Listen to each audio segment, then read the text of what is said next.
Good morning and welcome to the Breakfast Rundown with me, Zulfick Farzan. It's Friday, the 22nd of August 2025. Now, if you are heading to work or school in Colombo, and especially if you are using Buralla to go to your destination, well, this is for you.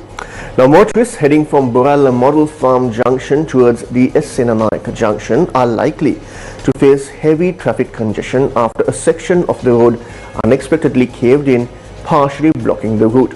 Now, on Thursday, the collapse disrupted normal traffic flow. Now, in the meantime, drivers are strongly advised to take alternative routes to avoid long delays and ensure safety. The Newsfirst correspondents on site report that vehicles travelling via Castle Street towards Colombo are being diverted at Kanatta Junction. Traffic on the other alternative route or the lane along Castle Street is being rerouted towards Buralla Junction. Now, this morning, as our reporters were passing through that location, they witnessed traffic cones and police officers being stationed to ensure a smooth traffic flow. Now, former President Ranil Wickremesinghe has been summoned to appear before the Criminal Investigations Department today in connection with an investigation into an alleged misuse of government funds. The inquiry pertains to a private overseas trip said to have taken place on September 22nd and 23rd, 2023, which reportedly involved 10 individuals, including the former president. As part of the ongoing investigation, the CID has previously recorded statements from Saman Ekanaika, the former secretary to the president, and Sandra Pereira, who served as Wickremesinghe's private secretary during his tenure. Now, another interesting story that has gained widespread attention across Sri Lanka. The Postal Department has issued a stern warning to employees who fail to report to duty today, that's the 22nd, stating that they will be treated as having voluntarily abandoned their positions. Deputy Postmaster General Chanisha De Silva confirmed that all striking postal workers were formally notified in writing yesterday regarding the consequences of continuing their industrial action. Adding to the pressure, the Treasury has informed the department that no salary payments will be released for employees who do not report to work today. Now, the strike, now in its 5th consecutive day, was launched by postal workers over 19 unresolved issues, including demands for overdue allowances or OT and concerns over mandatory fingerprinting procedures. As the strike drags on, thousands of citizens are facing severe disruptions in accessing essential postal services, with long queues and mounting frustration reported at post offices across the country. Now, Minister Dr. Nalinda Jayatissa once again informed postal trade unions that he is ready for discussions provided that demands related to overtime allowances and fingerprinting are withdrawn. Due to the ongoing strike action by several postal trade unions, the Postal Department has reported a financial loss of approximately 100 million rupees so far. Now, members of the public who came to access postal services expressed frustration, saying they have been facing severe difficulties for the past 4 days. The Postal and Telecommunication Officers Union, along with the Joint Postal Trade Union Alliance, held a press conference reaffirming their commitment to continue the ongoing strike until their demands are addressed. Chintaka Bandara, joint convener of the Joint Postal Trade Union Alliance, emphasized that the unions are not rejecting government policy or acting outside responsibilities of public service. The real issue, he explained, lies in the recent changes to the payment structure for overtime hours. Bandara also criticized the conditions set by the minister for initiating discussions, stating that talks would only be held if the unions drop their concerns over fingerprinting and overtime.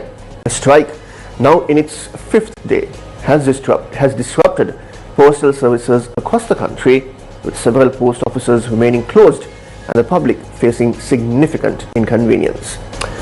Now, the Joint Council of Supplementary Medical Professionals continues its strike for a 2nd consecutive day across the Western Provincial Council hospitals, protesting against what they claim are unjust and arbitrary staff transfers. Speaking to the media, Chanaka Dharma Vikrama, the Council's General Secretary, accused the Western Provincial Director of Health Services for implementing transfer decisions unilaterally without proper consultation or procedure. Meanwhile, L.A. Kalu Kapurawachi, Secretary to the Western Provincial Ministry of Health, stated that the majority of the 797 transfers have already been implemented, with 616 officers having assumed their new roles. He dismissed the strike as being driven by a small group prioritizing personal interests over professional duty. Kalu Kapurawachi further emphasized that the transfer list was prepared in accordance with proper administrative protocols and urged striking professionals to return to work to avoid disruption of essential health services.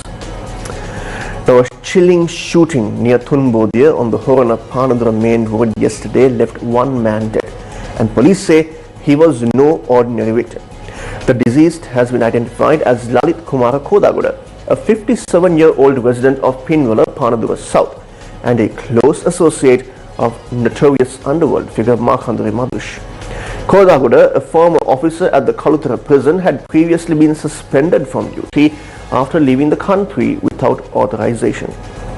His criminal ties run deep. Police confirm he was arrested in Dubai in 2019 and extradited to Sri Lanka due to his involvement in organized crime. Now let's move to neighboring India. Thalapathy Vijay attended a Tamil Girl Vetri Kalaham rally in Madurai, and as has become the norm, thousands of his followers of his newly formed political party gathered to catch a glimpse of their leader. As you can see on the footage, and according to Indian media, a record number of supporters gathered at this rally in Madurai. Vijay and his party leadership have been travelling across Tamil Nadu, holding public meetings to share their plans for the party and the state, setting the stage for the upcoming elections. Now, politics aside, the images and videos from the rally, overflowing with enthusiastic crowds, look straight out of a Vijay movie. Now, Vijay was also caught off guard by the overwhelming crowd at the rally and was seen tearing up in several videos shared by fans and on social media.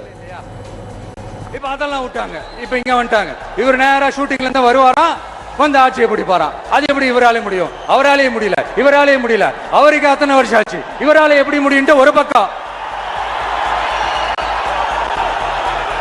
இன்னொரு பக்கம் கூட்டம்லாம் okay தான், அது எப்படி ஓட்டா மாறும் அப்படின்றது இன்னொரு பக்கம். இப்படி கதை, திரைக்கதை, வசனம், இயக்கம், பாடல்கள்,